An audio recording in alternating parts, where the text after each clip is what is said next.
The morning Delores Calloway walked into the Meridian Grand Hotel, she was carrying nothing more dangerous than a paperback novel and a folded piece of notepaper on which her daughter had written the room number and a hand-drawn arrow pointing toward the lobby cafe.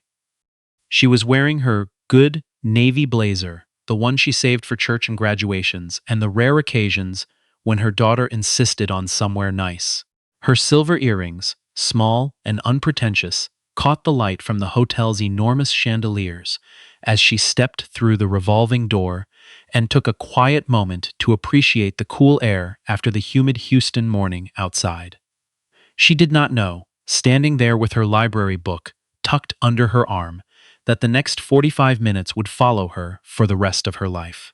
She did not know that a man in a dark blazer near the concierge desk had already begun watching her, with a particular kind of attention that had nothing to do with hospitality and everything to do with assumption. And she did not know that 4 floors above her, in a conference suite surrounded by 200 of the most influential names in American cybersecurity, her daughter was mid-sentence in a keynote address. The industry had been anticipating for months, completely unaware that the only thing that had ever mattered more to her than any boardroom would need her in the lobby before the hour was out. But before the indignity, there was the woman herself. And a woman like Delores Calloway deserved to be known before she was wronged. She had retired the previous June after 41 years in the Houston Independent School District, 32 of them, at the same middle school in the Fifth Ward neighborhood where she herself had grown up. She had never taught for the salary, which was good, because the salary had never once been sufficient.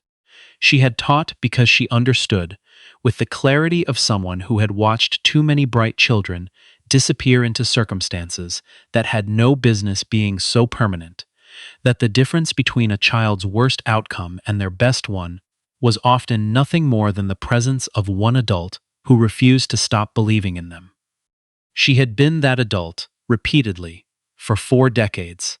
The thank you letters filled an entire shoebox in her bedroom closet. She had never thrown a single one away. She had spent that particular Tuesday morning the way she spent most of her free mornings since retiring, moving slowly and with intention. She had watered the garden on the porch of her small house before the sun climbed high enough to scorch the soil. She had made a proper breakfast, not the rushed bite while standing she had survived on for most of her teaching career, but eggs and toast and coffee in a real cup at the table, with the radio on low. She had called her sister in New Orleans and talked for 20 minutes about nothing in particular, the kind of conversation that existed for its own sake rather than for the information it carried. She had chosen her outfit with care, not because the Meridian Grand required it, but because Delores Calloway had always believed that the way you dressed was a form of respect you offered the day itself. The navy blazer, the good earrings, her reading glasses in the breast pocket. The hotel was her daughter's idea. Raven was in Houston for the week. Her company's annual summit occupied 4 floors of the Meridian Grand, and she had insisted, with the gentle persistence she had developed sometime around age 35, that they have lunch together on the second day. "Come to the hotel," Raven had said. "I'll meet you in the lobby cafe at noon. We can eat somewhere proper for once." Delores had laughed at that. Somewhere proper. Her daughter had grown up eating cereal for dinner when the month ran longer than the money. The idea that any restaurant required a different threshold of properness than the table they had always shared still struck Delores as the most endearing kind of absurdity. She arrived 12 minutes early, which was simply how Delores operated. She settled into a low armchair near the lobby cafe's entrance, ordered a cup of Earl Grey from a young woman at the service station, who smiled and told her it would just be a moment, and opened her novel to the page where she had left off. The lobby hummed quietly around her, guests crossing the marble floor, luggage carts rolling past, the distant sound of a piano from somewhere near the bar. Delores paid none of it particular attention. She was content. She had nowhere to be and nothing to prove, and that combination, she had learned in retirement, was its own form of extraordinary luxury. She had been reading for perhaps 10 minutes when the shadow fell across her page. The man standing in front of her was somewhere in his early 40s, clean-shaven, wearing a dark blazer that communicated authority without actually conferring any. His name badge identified him as D. Fowler, assistant manager. He was holding his hands clasped in front of him, in the way of someone who had been trained to appear professional, but had never quite absorbed the warmth the training intended to convey. "Good morning," he said, in a tone that suggested the morning was not particularly good, and she was partially responsible for that. "Can I ask what brings you to the Meridian Grand today?" Delores lowered her book and looked at him steadily. She had spent 41 years managing the particular human dynamic of someone who enters a room already certain they hold the power in it. She recognized it with the weary fluency of long practice. "I'm waiting for my daughter," she said. "We have lunch plans at noon." "And is your daughter a registered guest with us?" "She is." Delores paused. "She's hosting the conference, the cybersecurity summit on floors 3 through 6. Something shifted in Fowler's expression, not softening, but recalculating. He glanced toward the lobby entrance as though checking for something, then back at her. "I'll need to verify that. Can I see a room key or a guest confirmation?" "I'm not a guest," Delores said patiently. "I'm a visitor meeting a guest for lunch. I believe that's a fairly ordinary thing to do in a hotel lobby. Policy requires all non-registered visitors to check in at the concierge for a visitor's pass during active conference events." Delores had not been informed of this policy because in 35 years of visiting hotels in this country, she had never once been asked for one. She did not say this. She set her book on the chair's armrest and reached into her bag for her phone to pull up her daughter's text with the room number and meeting time. Fowler did not wait for her to find it. He had already raised 2 fingers toward the far side of the lobby, the subtle practice gesture of a man summoning backup, and a security guard, broad, unhurried, wearing the hotel's private security uniform, began crossing the marble floor toward them. His badge read J. Walsh. "Ma'am," Fowler said, his voice dropping into the register of someone announcing a decision rather than conducting a conversation. "I'm going to need to ask you to gather your belongings. I am sitting in a hotel lobby waiting for my daughter." Dolores's voice had not risen. It did not rise. But it had acquired a quality, quiet and absolute, that the children in her classroom had learned over decades to recognize as the last warning before something irrevocable. "I have done nothing wrong. I ordered tea. I am reading a book. I am 12 minutes early for a lunch appointment." Walsh arrived at Fowler's side without a word. He looked at Delores, the way men like him looked at people they had already categorized before the first sentence was finished. "Let's keep this easy," Fowler said. "If you can't produce a guest confirmation, I can produce a text message from my daughter with this hotel's address and a meeting time of noon." Delores held up her phone, the screen bright with the message. Fowler glanced at it for exactly 1 second, the duration of a courtesy, not of actual consideration, and looked away. "That's not verifiable documentation," he said. Walsh reached forward and placed his hand on Dolores's arm. Not roughly, but firmly. The kind of firm that communicated that the decision had been made, and her cooperation was simply a formality the situation required. Something inside Delores went very still. She had lived 69 years on this earth.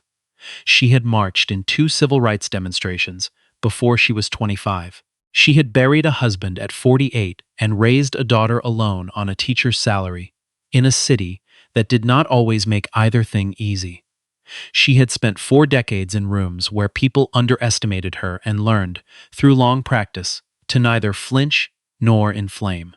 But the hand on her arm, the casual, presumptuous certainty of it, reached past every layer of patience she had ever built and touched something much older and rawer underneath.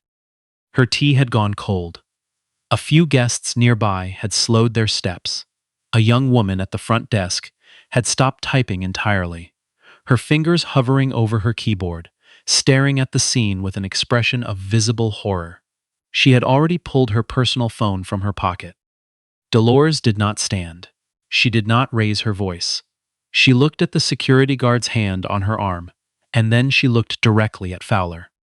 "I would like you," she said quietly, "to remove that hand, and then I would like you to call the manager above you. Because this conversation has just become one you do not want to be having alone." Fowler's jaw tightened. Men like him rarely expected that. Walsh did not remove his hand. The elevator doors on the far side of the lobby opened at 11:52 a.m. The woman who stepped out was 41 years old. She was wearing dark jeans, worn clean, and a slate gray hoodie, with the logo of her company printed small and deliberately on the left chest. Her hair was natural, pulled back in a simple bun, the same way she had worn it since college. She was carrying a leather portfolio under one arm and her phone in the other hand, reading a message as she walked, and she moved through the lobby with the uncalculated, unhurried purpose of someone who had long ago stopped thinking about how she appeared in rooms and started simply thinking about what needed to be done in them. She saw her mother before she saw anything else. Raven Calloway crossed the lobby in 11 seconds. Later, the young woman at the front desk would say she had never seen someone cover that distance so quickly without appearing to run. One moment she was by the elevator bank. The next she was beside the armchair, kneeling on one knee, her portfolio flat on the marble floor, both hands closed gently around her mother's. "Mama," her voice was the quietest thing in the lobby. "Are you all right?" Delores looked at her daughter and produced a small, composed smile. The same smile she had offered every difficult morning for 40 years. The one that said, "I am managing. It is all right, but do not let this go." "I'm fine, baby," she said. "I've been asked to leave." Raven held her mother's gaze for 3 full seconds. Then she looked up. She looked at Walsh's hand, still resting on Dolores's arm. She looked at it without speaking until he removed it. Then she stood and faced Fowler. She did not raise her voice. She did not move toward him. She simply stood, her hands loose as and looked at him with an expression so utterly absent of anger that it was somehow more frightening than anger could have been. The kind of calm that does not arrive from indifference. The kind that arrives from absolute certainty about what comes next. "Who authorized this?" she asked. Fowler straightened reflexively. He had not looked at her conference badge yet. He was still operating on the same set of assumptions he had carried into the interaction with her mother. "Ma'am, this woman was unable to verify her status as a—" "This woman," Raven said, "is my mother. She has been sitting in this lobby for less than 15 minutes. She paused. "Who authorized you to put your hands on her?" "Security protocol during conference events requires." Raven reached into the front pocket of her portfolio and withdrew her lanyard. Not her room key.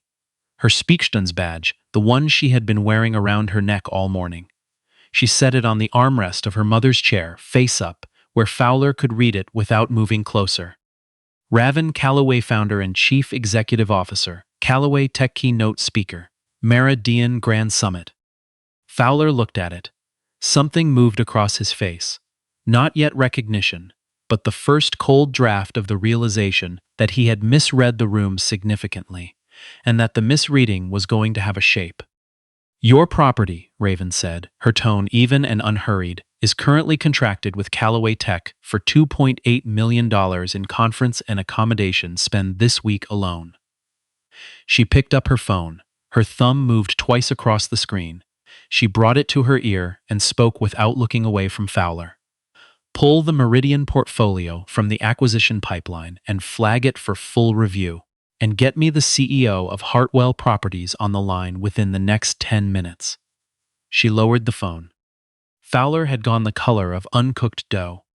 The lobby had acquired a particular quality of stillness. Guests who had been moving through the space with purpose had slowed without quite stopping, the way people do when they sense that something consequential is happening near them, and they are trying to decide whether to witness it or pretend they haven't noticed. A woman near the cafe entrance had her hand over her mouth. The piano, somewhere near the bar, had gone silent. The elevator opened again. The man who stepped out was wearing a suit and moving at the pace of someone who had received an urgent call mid-meeting and had not paused to collect himself. He was the general manager of the Meridian Grand Houston, and he crossed the lobby with the expression of a person who already knows the situation is worse than he hoped, and has made his peace with it completely. He looked at Delores first. "Ma'am." His voice was direct and without script. "I am deeply sorry." Then he looked at Fowler, then at Walsh. "My office, both of you now." The rest of the afternoon moved with the swift, merciless efficiency that tends to follow moments of public institutional failure when video evidence exists and leaves no room for interpretation. The footage had been captured by the front desk clerk on her personal phone and sent to Raven within minutes of Walsh placing his hand on Dolores's arm.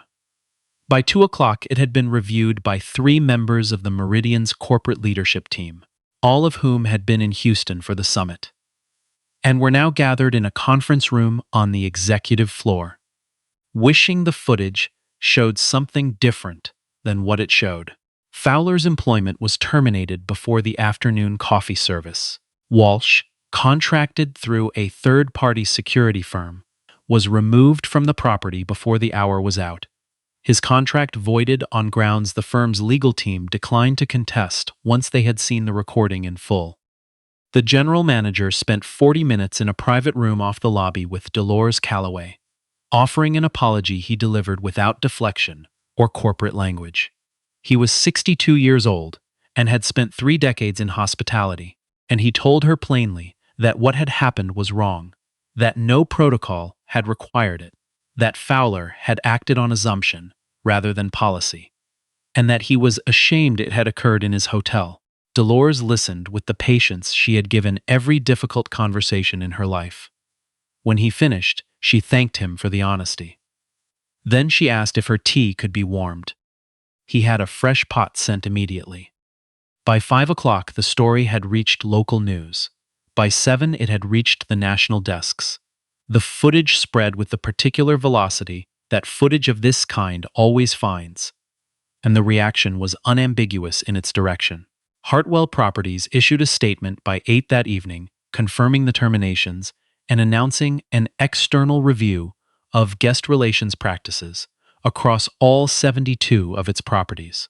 46 interview requests reached Raven Calloway's publicist by midnight. She declined everyone. 3 days later, in the same lobby cafe, Raven stood before a small arrangement of cameras with her mother seated to her left and a single page of notes she did not look at. She did not spend much time on what had happened. She described it plainly, without embellishment, and moved past it with the economy of someone who had already decided what actually mattered. "My mother is not a story," she said. "She is a person who was treated as though she didn't belong in a room she had every right to occupy. And the reason that matters is not because of anything I do for a living. It's because she was a person. That should have been enough." She then announced that Callaway Tech was redirecting its future summit bookings away from the Meridian chain. Not punitively, she said. She used that word specifically and meant it. But because a company that spoke publicly about equity needed to make choices that reflected that, and there were Black-owned hospitality groups in Houston and across the country that had earned the business and had simply never had it directed their way by organizations large enough to move the needle. The first contract, she said, had already been signed that morning with a Black-owned hotel company headquartered in Atlanta. The deal represented over $3 million in bookings across 2 years. She spoke for 11 minutes total. Then, because her mother was sitting beside her, and because this had always been the way of things between them, she paused and turned to Delores and asked if she wanted to say anything. Delores considered the cameras for a moment. Then she looked back at her daughter. "Just one thing," she said. She turned toward the room. "I taught school for 41 years, she said, and the thing I always told my students, the ones who came in angry, the ones who came in hurt, the ones who had every reason to want to burn something down. I always told them, be the kind of person you needed someone to be for you. She folded her hands in her lap. That's all. That's the whole thing. The room was quiet for a long moment. The following month, in a small ceremony at Jefferson Middle School in the Fifth Ward, the school where Delores had taught for 32 years, the same school Raven had attended as a girl, a scholarship was announced in Delores Calloway's name. 10 awards each year to graduating 8th grade students showing academic promise and financial need. Fully funded. Indefinitely. Raven insisted the ceremony stay small. No cameras, no press statements. Just teachers' families and the 23 students who would be the first recipients when they entered high school the following fall. Delores sat in the front row and said nothing for most of it. When the principal read her name aloud from the stage, she pressed her hand briefly to her mouth. Then she straightened her blazer, the navy one, the good one, and folded her hands in her lap and held herself together with the same particular, practiced dignity she had brought to every room she had ever sat in for 69 years. Raven, beside her, reached over and took her hand. The evening, after the press briefing, after the calls and the statements and the long day of being looked at from every direction, Raven drove her mother to a diner on the south side of Houston. A low-lit, slightly worn place on a corner of the neighborhood where they had both grown up, where the booths were vinyl and the sweet tea was actually sweet, and nobody looked twice at anyone. They sat across from each other, the way they always had, since Raven was old enough to sit across a table from someone and mean it. For a while, they talked about the garden on Dolores's porch. The gardenias were struggling, possibly too much shade now that the magnolia had grown so wide. They talked about whether the sessions at the conference had gone the way Raven wanted, which they mostly had. They talked about nothing in particular, in the easy, unhurried way of two people whose shared history had made silence comfortable rather than empty. Eventually, Delores set down her cup and looked at her daughter with the expression Raven had learned to recognize over 41 years. The look that meant something true was coming. You didn't have to do all that, Delores said. The scholarship, the contracts, all of it. I know, Raven said. You could have said your piece and moved on. I know. Delores watched her. So why didn't you? Raven turned her glass slowly in her hands, the ice settling softly against the sides.